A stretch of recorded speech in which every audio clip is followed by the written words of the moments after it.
Hello दोस्तों, कैसे हैं आप लोग। मैं उपेंद्र सिंह और आप हैं मेरे साथ यूट्यूब चैनल पे, जहां आज हम समझने जा रहे हैं कि एक्चुअली लोकतंत्र किसे कहते हैं, डेमोक्रेसी किसे कहते हैं। और इसमें हम जानने की कोशिश करेंगे कि इसका मीनिंग क्या होता है, इसका अर्थ क्या होता है, इसकी डिफिनीशन क्या है, उसको हम समझने की कोशिश करेंगे और इसके प्रकार को भी हम जानने और समझने की कोशिश करेंगे। इसके लक्षण और विशेषताओं को यदि समय कम लगा तो हम उस पर भी चर्चा करेंगे, नहीं तो उसके लिए एक सेपरेट वीडियो बनाएंगे। तो सबसे पहले हम आते हैं डेमोक्रेसी के इंट्रोडक्टरी पार्ट पे। तो पहली चीज़ जो आपको जाननी चाहिए वह यह कि 20वीं शताब्दी का सबसे इम्पॉर्टेंट कॉन्सेप्ट है डेमोक्रेसी, और सबसे डिजायरेबल है, सबसे पॉपुलर है।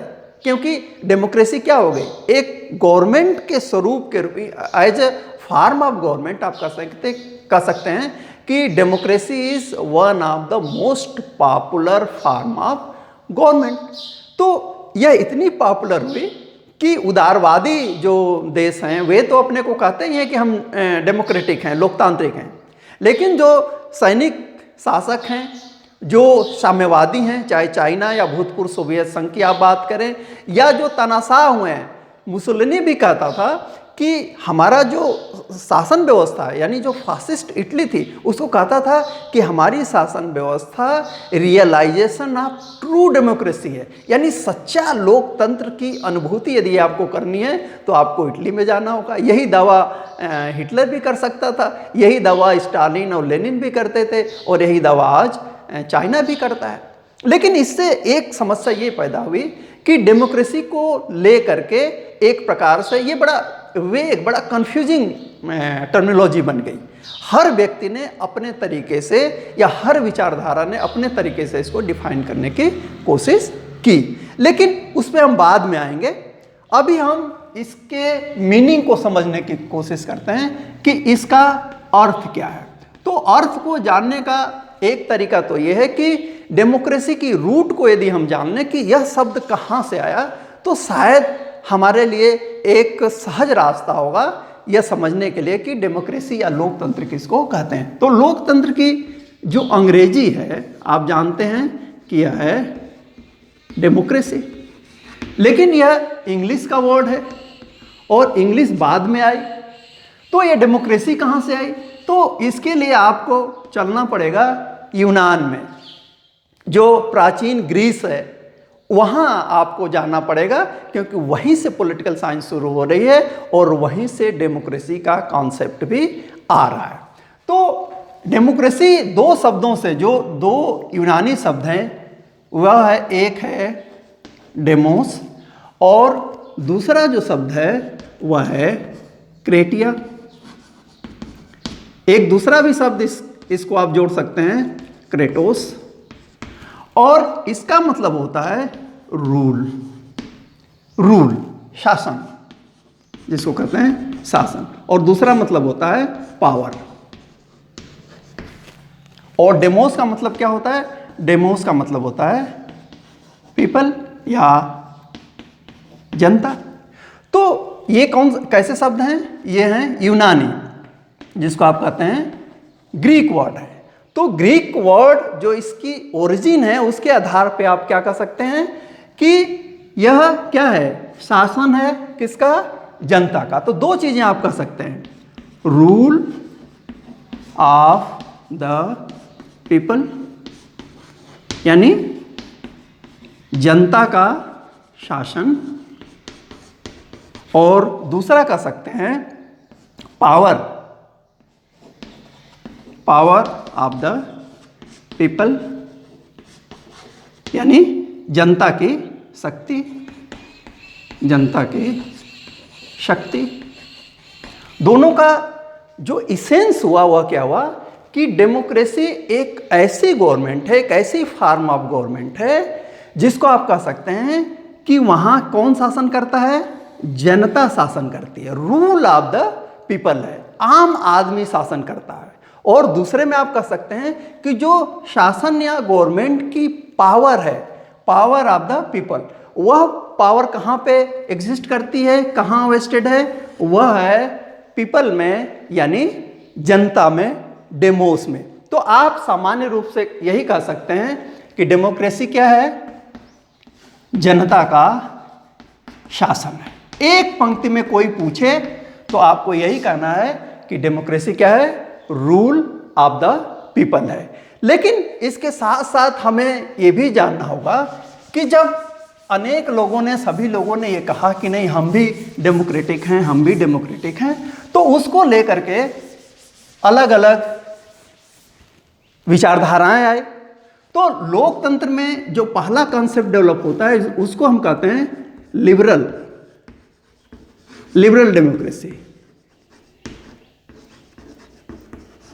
यानी लोकतंत्र का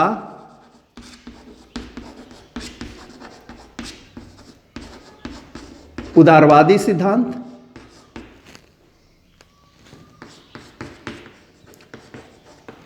या उदारवादी लोकतंत्र भी कह सकते हैं।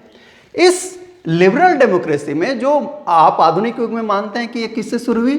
लॉक से, जॉन लॉक से शुरू हुई इंग्लैंड में। और यहाँ पे स्वतंत्रता और जन सहमति दो चीज़ों पे बहुत बल दिया गया। यानी लॉक कहता है कि जो पब्लिक है उसको लिबर्टी दो, फ्रीडम दो। इसके खिलाफ कहिए या इसके बाद आया जिसको कहते हैं मार्क्सवादी लोकतंत्र, इसको आप उदारवादी लोकतंत्र कह सकते हैं।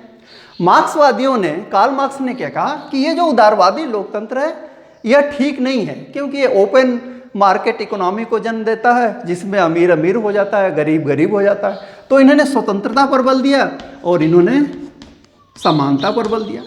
लेकिन मजदूरों के नाम पे इन्होंने एक शब्द इस्तेमाल किया, सर्वहारा की तानाशाही,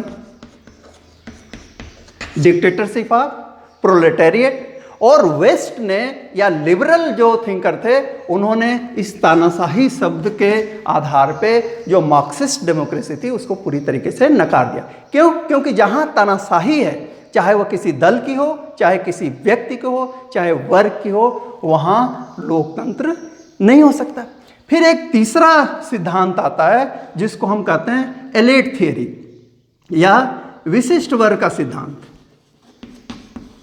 विशिष्ट वर्ग का सिद्धांत डेमोक्रेसी को लेकर के, जिसको आप कहते हैं एलीट थियरी। ये समाजशास्त्र से यहां आया। जो पैरेटो हैं, मोस्का हैं, उन्होंने कहा कि लोकतंत्र है लेकिन सभी लोग इसमें, आम आदमी इसमें शासन नहीं करता। कुछ लोग समाज में ऐसे होते हैं जो सामाजिक दृष्टि से, जो आर्थिक दृष्टि से और जो बौद्धिक दृष्टि से आगे होते हैं, दूसरों से आगे होते हैं, और इन्हीं को क्या कहता है? एलीट हैं, ये विशिष्ट वर्ग वाले हैं, और यही रूल करते हैं सत्ता में या लोकतंत्र में। तो फिर एक सिद्धांत आया जिसको कहते हैं प्लुरलिस्ट थ्योरी या लोकतंत्र का बहुलवादी सिद्धांत। इसने ये कहा कि नहीं, समाज में क्या है? अनेक वर्ग हैं और अनेक समुदाय हैं, और जो सत्ता है इनमें विभाजित होती है। लास्की का एक बड़ा फेमस कोटेशन है कि सोसाइटी का जो स्ट्रक्चर है वह फेडरल है, तो पावर का स्ट्रक्चर भी क्या होना चाहिए? फेडरल होना चाहिए। यानी समाज का स्वरूप संघीय है, यानी शक्तियों का विभाजन है, तो सरकार का स्वरूप भी संघीय होना चाहिए, वहाँ भी पावर का बंटवारा होना चाहिए। तो ये चार सिद्धांत हैं। लेकिन हमें इसके साथ साथ ये जानना होगा कि जो डेमोक्रेसी है, और जब हम सामान्य रूप से डेमोक्रेसी की बात करते हैं तो हमारा मतलब लिबरल डेमोक्रेसी से होता है, ध्यान रखिएगा। तो इसको डिफाइन कैसे किया जाए? तो अलग अलग लोगों ने अलग अलग तरीके से डिफाइन किया। यहाँ एक चीज़ और मैं बता दूँ कि जब आप यूनान में जाएंगे और सुकरात है, वहाँ सुकरात का शिष्य प्लेटो है और प्लेटो का शिष्य अरस्तु है। यही अरस्तु क्या है? हमारे पॉलिटिकल साइंस का फादर है। लेकिन ये तीनों लोकतंत्र की आलोचना करते हैं। वे इसे अज्ञानियों का शासन कहते हैं, वे इसे परवर्टेड फॉर्म ऑफ गवर्नमेंट कहते हैं। यानी सरकार तो है लेकिन अच्छी सरकार नहीं है, विकृत सरकार है। क्यों? क्योंकि ये नहीं सोच सकते थे, प्लेटो और अरस्तु ये नहीं सोच सकते थे कि पूरी जनता बुद्धिमान कैसे हो सकती है, पूरी जनता विवेकवान कैसे हो सकती है। क्योंकि अल्टीमेटली गवर्नमेंट क्या है, गवर्नमेंट इज एन आर्ट, एक कला है।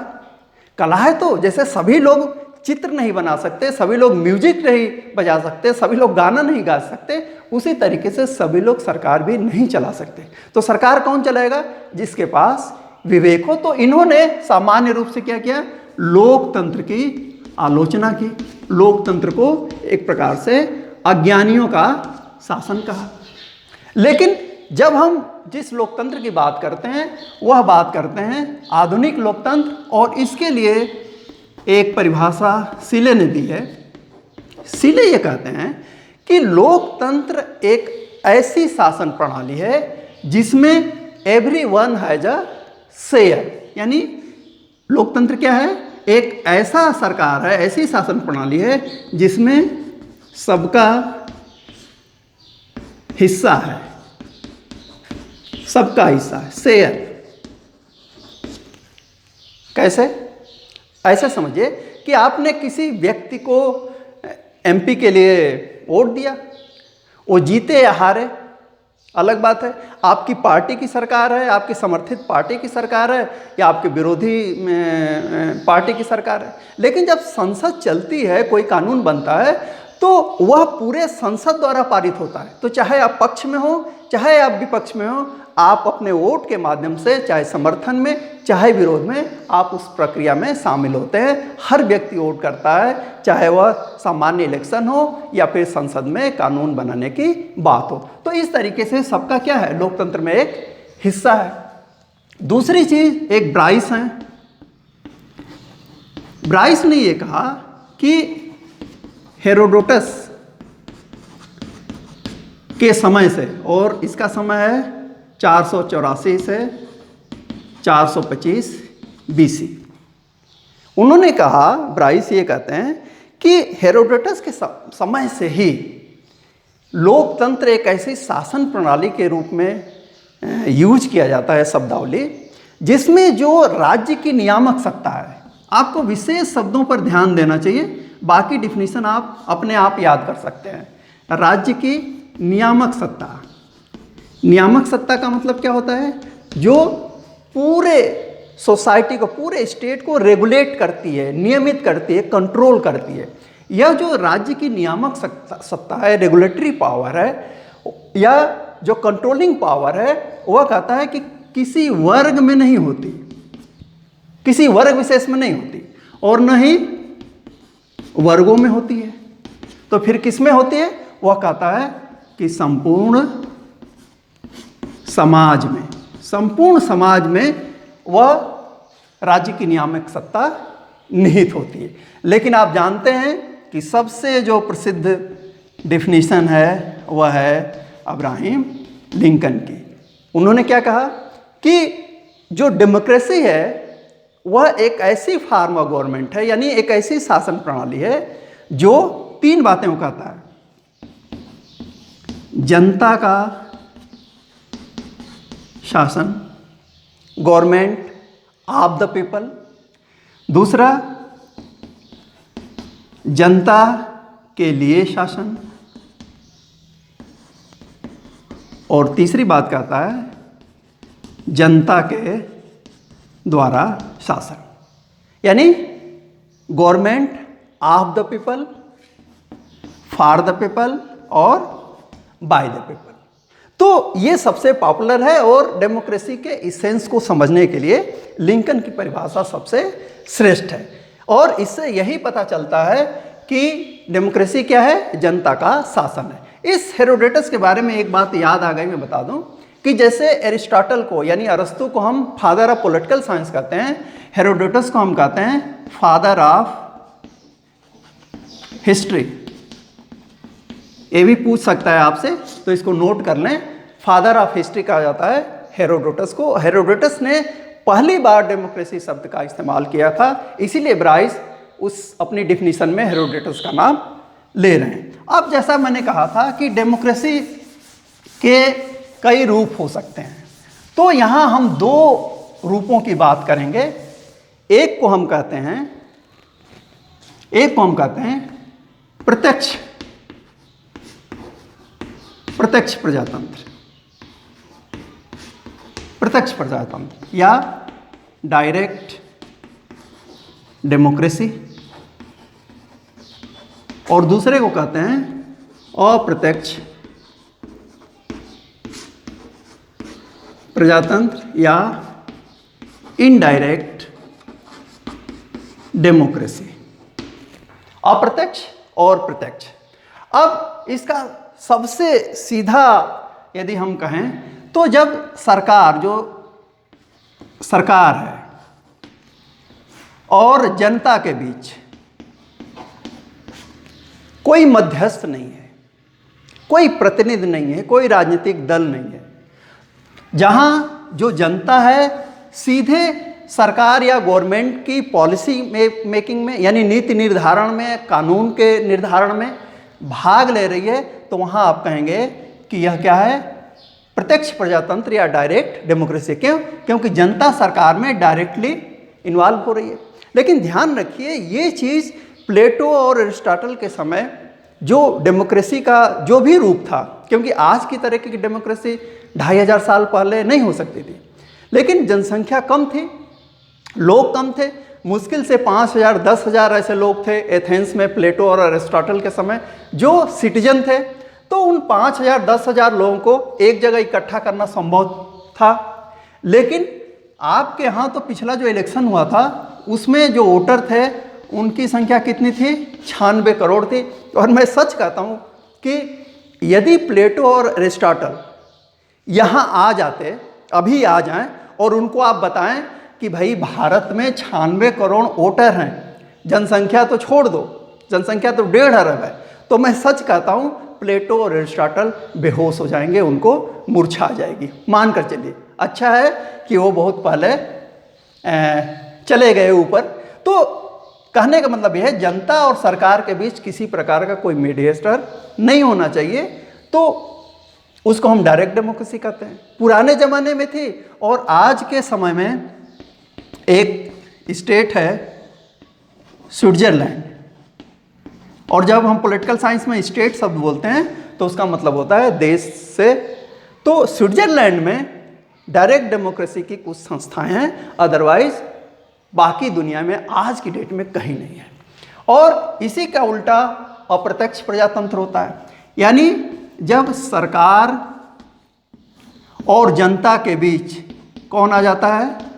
जनप्रतिनिधि आ जाते हैं, जनता के प्रतिनिधि आ जाते हैं, और जनता सीधे यहाँ अपना रोल नहीं अदा करती है, बल्कि वह अपने बिहाफ पे अपने जनप्रतिनिधियों को, अपने प्रतिनिधियों को, रिप्रेजेंटेटिव को, जैसे आप एमपी चुनते हैं ना, अभी आपने लोकसभा के चुनाव में अपने अपने एमपी चुने होंगे, या स्टेट असेंबली के इलेक्शन में एमएलए चुने होंगे, तो वह एमएलए जनता को रिप्रेजेंट करता है, वह एमपी जनता को रिप्रेजेंट करता है।